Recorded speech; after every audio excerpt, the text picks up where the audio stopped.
এক গরুর কয়টা রান হয়? 2টা। তার মায়ের বাড়িতে কেমনে পাঠাবো? কেন আমার বাপের বাড়ি থেকে যেটা আইবো ওই রান্না পাঠিয়ে দিবেন। তা না হয় দিলাম, কিন্তু আরেকটা মায়ের রান পাঠাবো কেমনে? কেন ছোট বউয়ের বাপের বাড়ি থেকে যে রান পাঠাইবো সেটা পাঠিয়ে দিবেন। তা কথাটা ঠিক কইছো।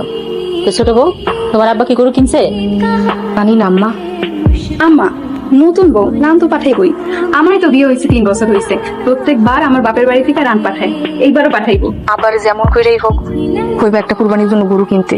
আইসা দেখি তোর বাপের লোক কথা কইয়া দেখি। ঠিকই আছে।